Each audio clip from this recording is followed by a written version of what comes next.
The bowl was still in his hand when the water hit. It splashed across Milo's face first, then his chest, then the curve of his belly.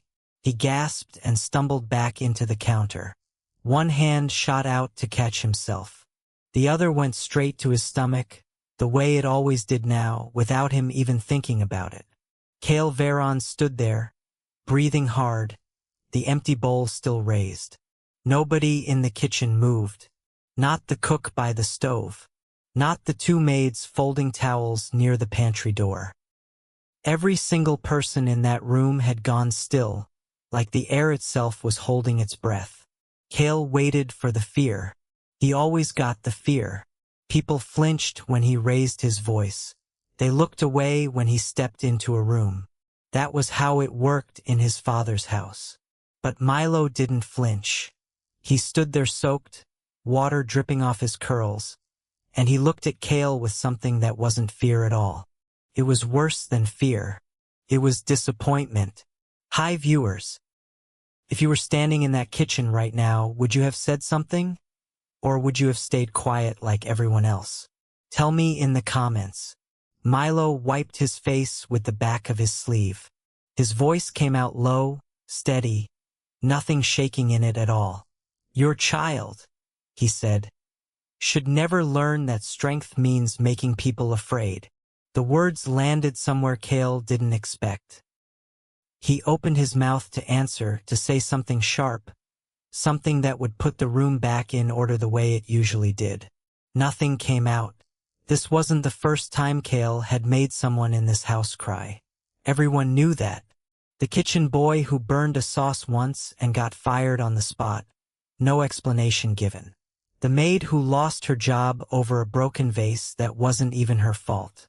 The housekeeper who begged to keep her apartment after Kale threatened to have it taken from her family. Kale never apologized for any of it. He didn't think he needed to. Milo had been different from the start. He never flattered Kale. Never laughed at things that weren't funny just to keep the peace. He simply did his work, quiet and steady. And that quiet had always bothered Kale more than any argument could. Now Milo's hand pressed harder against his belly, and his face changed. The disappointment turned into something else. Pain. Milo! The cook stepped forward. Milo's knees buckled slightly. Another maid rushed to hold his arm. Kale took a step toward him. Let me. Don't. Milo's voice cracked, but the word landed hard. He turned his head toward the cook instead. Don't let him touch me. Those 4 words hit harder than anything Kale had ever been called in his life. He stood frozen while 2 of the staff helped Milo out of the kitchen, his apron still dripping, one hand never leaving his stomach. The door swung shut. The kitchen went silent again, except now the silence felt different. Felt like judgment. Kale looked down at the wet floor. That was when he saw it. A small card lying face up near the puddle, half-soaked, the ink starting to blur. He picked it up.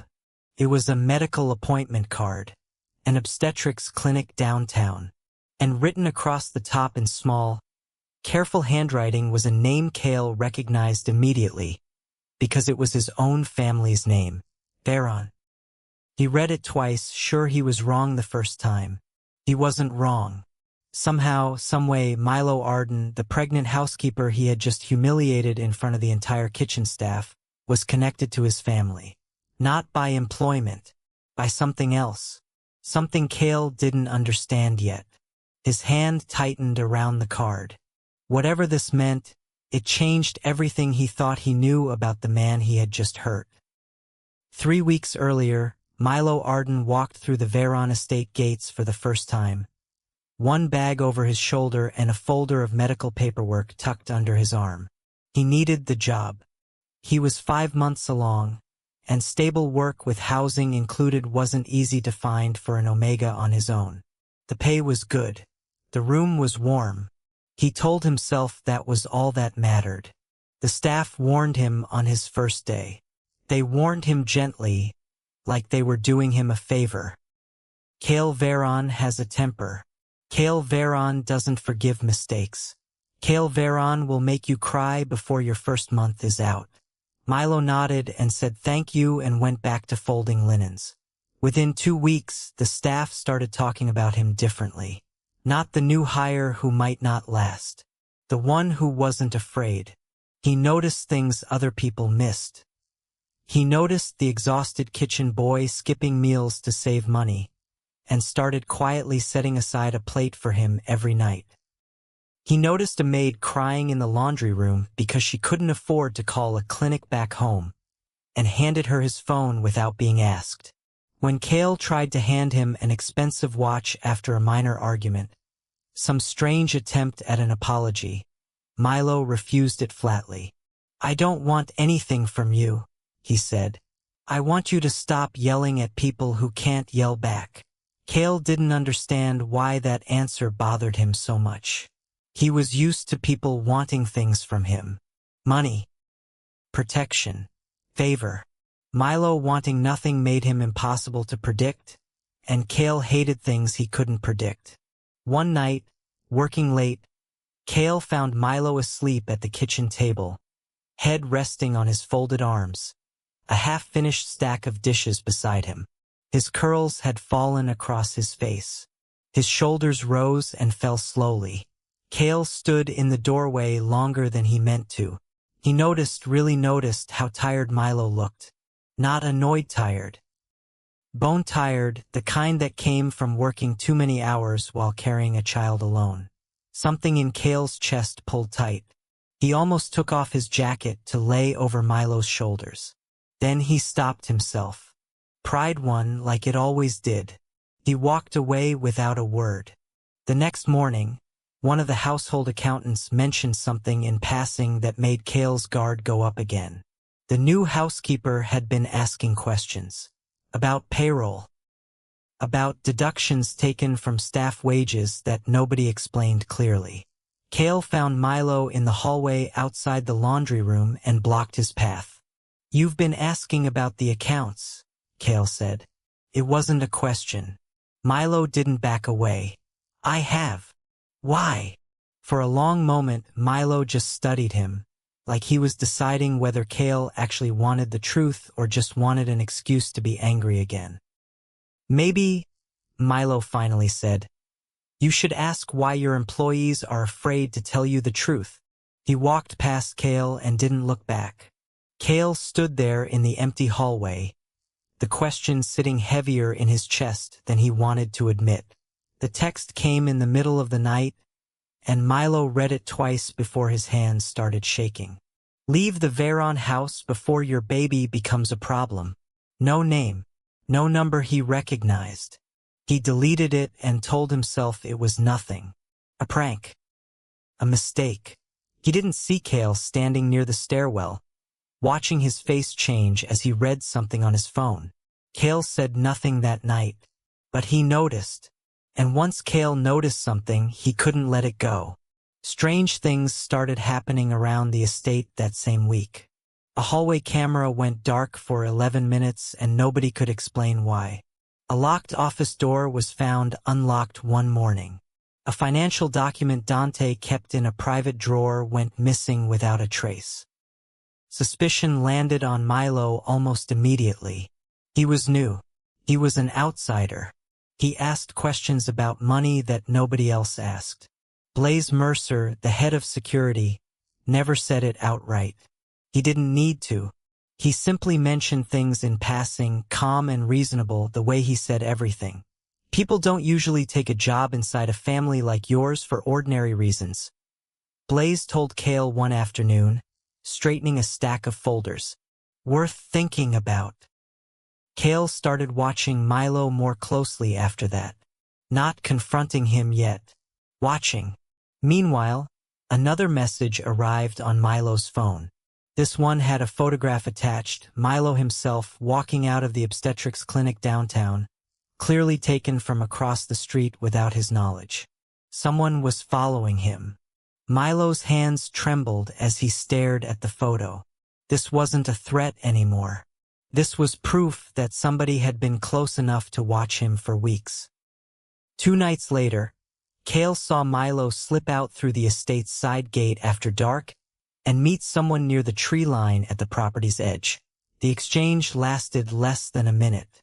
Kale's stomach turned cold as he watched from the upstairs window, certain he was finally seeing the truth. He moved to go down and confront them, but by the time he reached the yard, Milo had already spotted him. He said something quick to the stranger, who disappeared into the dark, and then Milo walked briskly back toward the house without a word. Kale followed the path Milo had taken and found something on the ground near the tree line. A small envelope, half buried in the grass, dropped in the rush to leave. He picked it up and opened it. Inside was a photograph. His father, Dante Veron, standing beside a man Kale had never seen in his life. On the back, in handwriting he didn't recognize, 7 words were written that made his blood run cold. Ask your father what happened 7 years ago. Kale found Milo in the laundry room the next morning and slammed the envelope down on the folding table between them. Explain this. Milo looked at the photograph, then at Kale, and something in his face closed off completely. No. You don't get to say no. Not after what I found. I don't trust you, Milo said simply. So no. The argument climbed fast after that, each word sharper than the last. Kale accused him of using the pregnancy as leverage, of playing some long game inside the household. Milo's voice cracked with anger for the first time since he'd arrived. I have never once asked you for money. I have never once asked for special treatment. I do my job and I keep my head down, and you still think the worst of me. Kale wasn't listening. He was too far into his own fear to hear anything else. He grabbed the metal bowl sitting on the counter, full of rinse water from the morning dishes, and in one furious motion, threw it. The water hit Milo full in the face and chest. He staggered back, one arm curling instinctively around his belly. The staff in the kitchen froze exactly like they had the first time, except this time there was no confusion in Milo's expression, only a kind of tired, quiet grief. He untied his apron with slow, deliberate hands and set it on the counter. You don't get to hurt someone, he said, and decide when they're supposed to stop hurting. He walked out without raising his voice once. Kale let him go. He told himself it was fine, that Milo would come back, that this was just another argument in a house full of them. Then, an hour later, word reached him that Milo had collapsed near the front gate and been taken to the hospital for monitoring. The guilt hit Kale like a physical blow. At the hospital, he found Milo sitting alone in a curtained room, staring at the wall, one hand resting on his stomach. Kale stepped inside quietly. Milo, if you're here because you feel guilty, Milo said without looking at him, go home. Kale stood there, the apology dying in his throat. He didn't know how to argue with that. For the first time in his life, he had no comeback, no anger to hide behind. He was turning to leave when the doctor stepped out into the hallway and stopped him. Mr. Veron, a word. Kale followed her a few steps away from the room. Someone tried to access this patient's medical records twice this week, she said quietly. Neither attempt came from anyone on our staff. Kale's stomach dropped. This wasn't just a threatening text anymore. Someone wanted access to Milo's private information, and whoever it was had gotten close enough to try twice. Milo wasn't the danger in this house. Milo was in danger. Kale's first instinct was to control everything, and he acted on it before he even stopped to think. He doubled the guards outside Milo's room. He ordered a new car and driver for every trip Milo made off the estate. He decided, without asking, which entrances Milo could and couldn't use. Milo hated it immediately. You keep calling this protection, he said, arms crossed over his stomach, when what you really mean is control. The words stopped Kale cold. He wanted to argue, to say it was for Milo's safety, but some small, honest part of him knew Milo was right. He had spent his whole life mistaking control for care. He didn't know how to do it any other way. So, for the first time, he tried something different. He apologized without asking for anything back. Then he asked a question he had never asked anyone in his life. What would make you feel safe? Milo studied him for a long moment, like he was checking whether the question was real. Then he answered. He wanted a driver he chose himself. He wanted his medical appointments kept private, off the household calendar. He wanted Kale to ask before making any decision that involved him. Kale agreed to every single one, and he kept his word. It was a small thing, following someone else's boundaries instead of setting his own. But it was the first real proof to Milo and to himself that something in him had actually started to shift. While Milo slowly began to trust the new arrangement, Kale turned his focus to finding whoever was behind the threats. The trail led straight back to the estate's own security system. Blaze Mercer seemed eager to help. He handed Kale a stack of printed logs showing unusual login activity on the night the camera went dark. He walked Kale through every detail, calm and thorough, exactly the way he handled everything. But something about the timestamps bothered Kale. He went back through the records twice before he found it.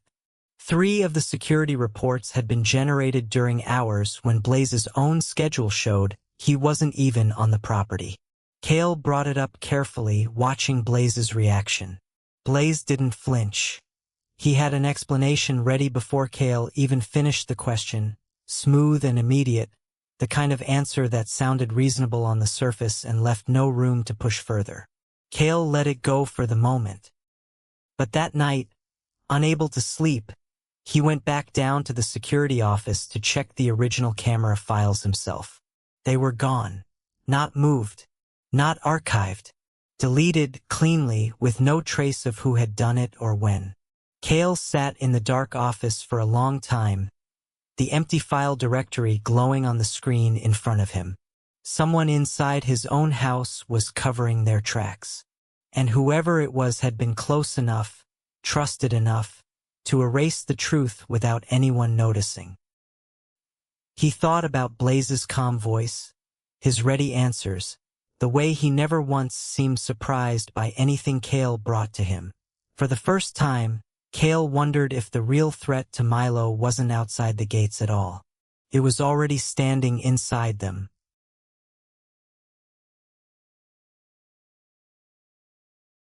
The pieces started clicking into place at 2 in the morning, and none of them felt good. Kale sat at the desk in the security office, going back through 6 months of incident reports. He wasn't looking for Milo's name anymore. He was looking for a pattern, and once he saw it, he couldn't unsee it. Every single time he had lost his temper at a member of the staff, Blaze had been standing nearby minutes before. Every rumor that reached Kale's ears about someone stealing, lying, or causing trouble had passed through Blaze's hands first. Every suspicious incident on the property had landed on Kale's desk before anyone else even had the chance to look into it. Someone had been feeding him information, carefully, deliberately, for months. That realization didn't make Kale feel better. It made him feel worse. Because knowing someone had pushed him didn't erase what he had done with that push. He had still thrown the water. He had still fired people without listening. He had still let fear run the house because fear was easier than patience. Blaze gave him the matches. Kale was the one who struck them. He was still sitting with that thought when his phone buzzed with a call from the house line. Milo's room had been broken into. Kale was moving before the call even ended. He found Milo standing in the middle of his room, arms wrapped around himself, staring at an open drawer. Nothing valuable was missing. No jewelry, no cash sitting on the dresser. Only one thing was gone. The folder Milo had been quietly building for weeks, full of notes, printed documents, everything he had pieced together about the strange money moving through the estate's accounts. They knew exactly what to take, Milo said, voice shaking. They knew exactly where to look. Kale crossed the room without thinking twice and stood beside him, close enough that Milo could feel he wasn't alone in that space anymore. For the first time since they'd met, Milo reached for his hand. Kale didn't pull him closer. He didn't say anything dramatic. He just stayed there, steady, letting Milo hold on for as long as he needed. After a long moment, Milo's breathing slowed. He looked up at Kale, and something in his face had shifted. Not trust exactly. Not yet. But something close to it. I wasn't investigating your family because I wanted something from you, Milo said quietly. I found something wrong in the books. Money moving through the family's legitimate businesses that shouldn't have been there. Dirty money. Clean through accounts nobody was supposed to look at twice. Kale's stomach turned cold. How deep does it go? Milo shook his head slowly. I don't know yet, but whoever's behind it has access to almost everything. Payroll, security, private records. He looked up at Kale, and his next words landed heavier than anything before them. The person doing this has access to your father's entire organization. Kale stood in the quiet room, Milo's hand still in his, and understood for the first time that this had never been about a threatening text message or a stolen folder. This was about to reach all the way to the top of his family. Dante Veron's office door slammed shut behind Kale before he even finished his first sentence. Blaze, Dante said flatly, arms crossed, has worked for this family for 11 years. And in 11 years, has anyone ever checked his schedule against the security logs? Kale's voice came out sharper than he meant it to. Has anyone ever asked why every problem in this house lands on his desk first? Dante's jaw tightened. Kale had rarely seen his father look uncertain about anything. He looked uncertain now. You're telling me a pregnant housekeeper uncovered something my own security chief missed? I'm telling you Milo uncovered something your security chief hid. The room went silent. Father and son stared at each other across a desk that had settled 100 disputes before, none of them this personal. You built this house on fear, Kale said. Nobody tells the truth here. Not to you. Not to me. I learned that from watching you. Dante's eyes narrowed. And who taught you that fear was leadership? The question landed like a slap. Kale didn't have an answer. Not one he wanted to say out loud. Milo stepped into the room then, folder in hand. A second copy he'd kept hidden, separate from the one that had been stolen. He laid it on Dante's desk without flinching, even under the weight of Dante's stare. Shell companies, Milo said. 6 of them, all routing money through your foundation's charitable accounts. All controlled by names that trace back to accounts Blaze Mercer has access to. Dante flipped through the pages slowly, his expression hardening with every one. This isn't just theft, Milo continued. He's been building access to a financial network tied to your organization. Something bigger than skimming money off the top. I stumbled onto the first thread by accident. Once he realized I'd seen it, he needed me gone before I could follow it any further. Dante set the folder down, his hands flat against the desk. For a long moment he said nothing at all. 11 years, he finally said, almost to himself. 11 years, and I never once questioned him.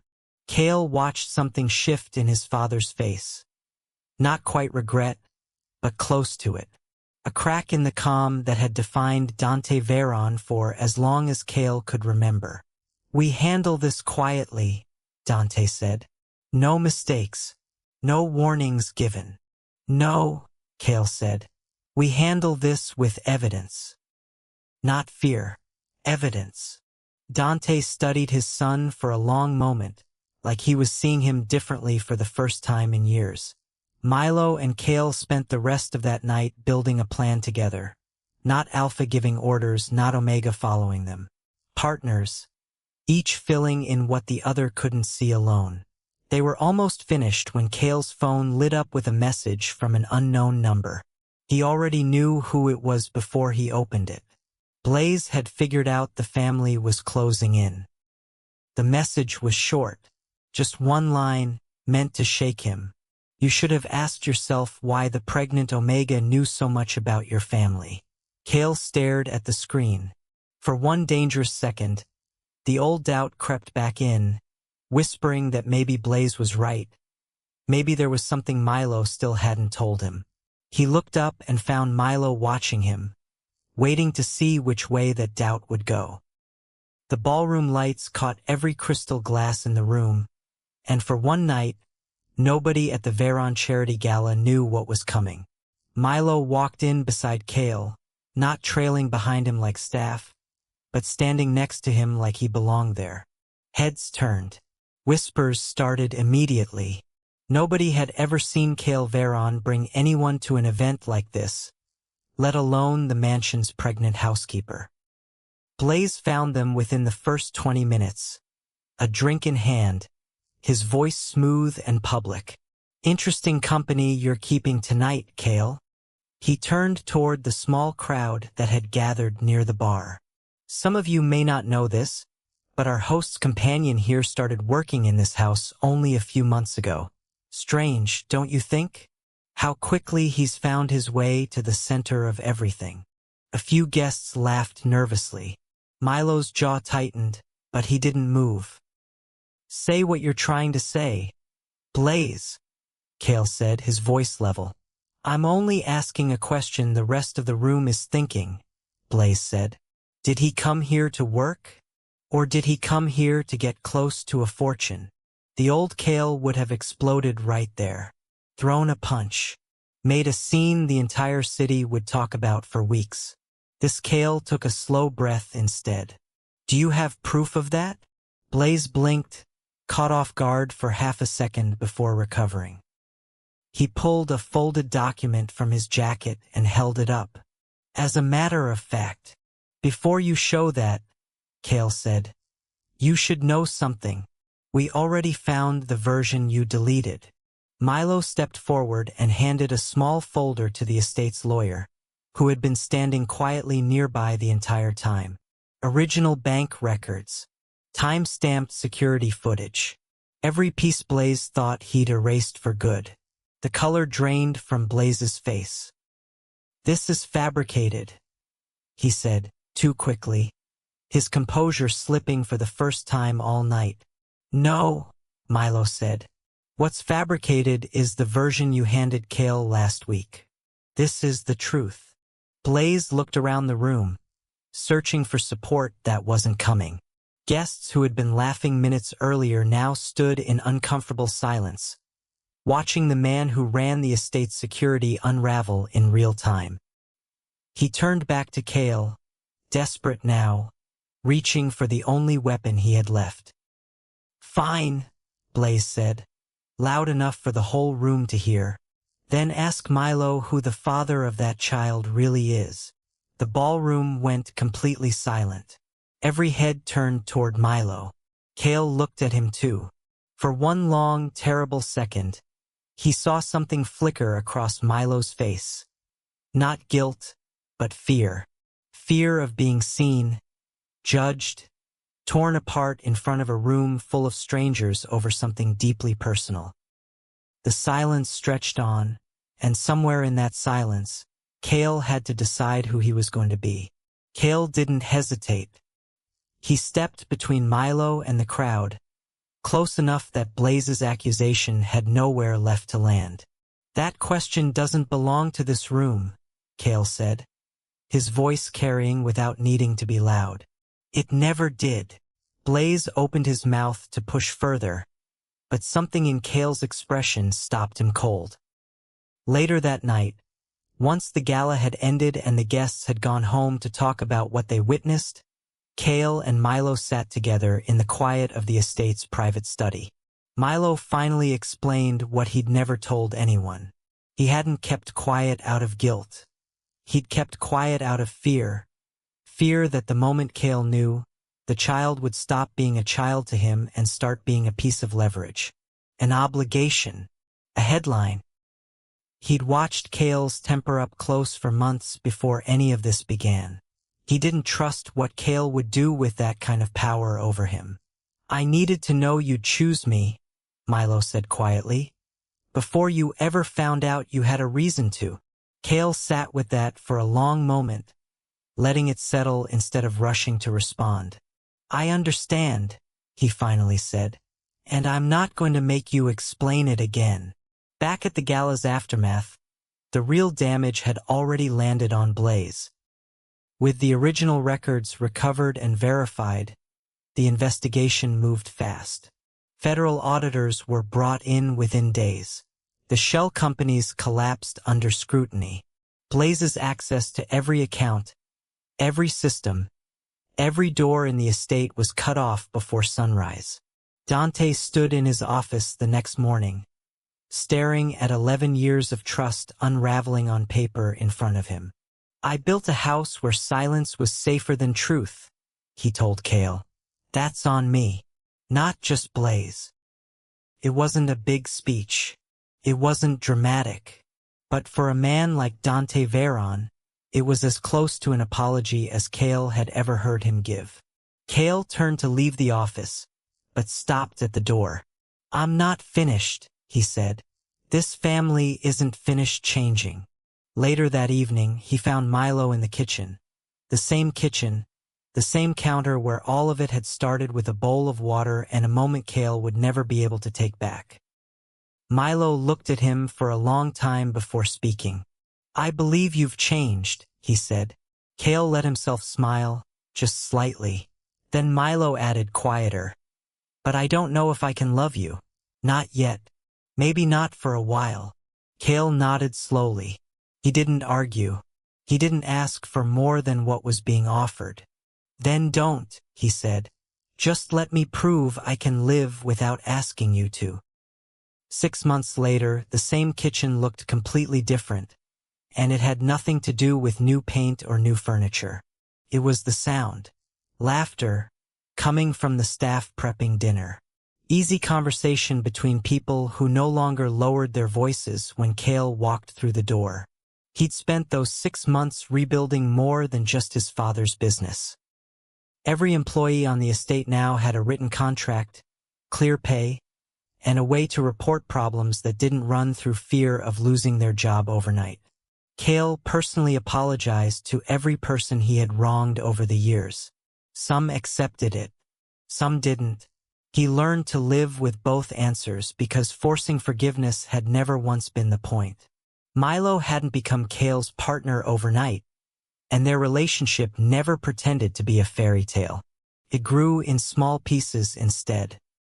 Kale showed up to every medical appointment, learned which questions to ask the doctor, and sat quietly in waiting rooms without needing to fill the silence with anything. He tried cooking exactly once and burned the rice so badly the smoke alarm went off, and Milo laughed harder than Kale had ever heard him laugh before.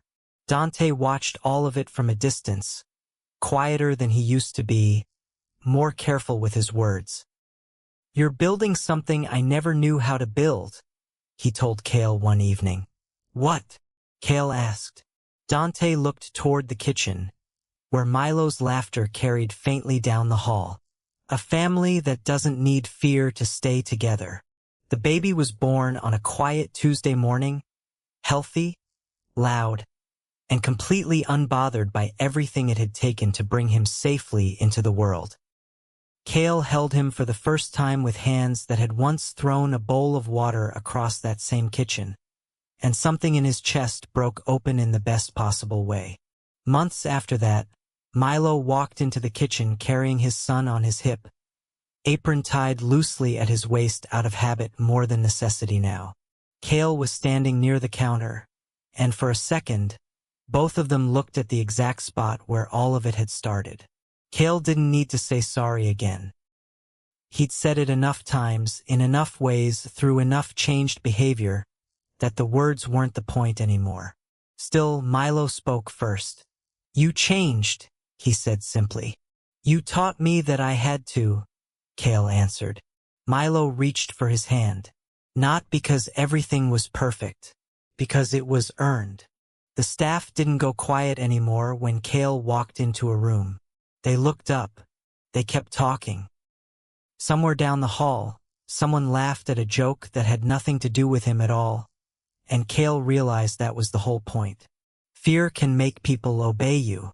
Only trust, patience, and respect can make people choose to stay.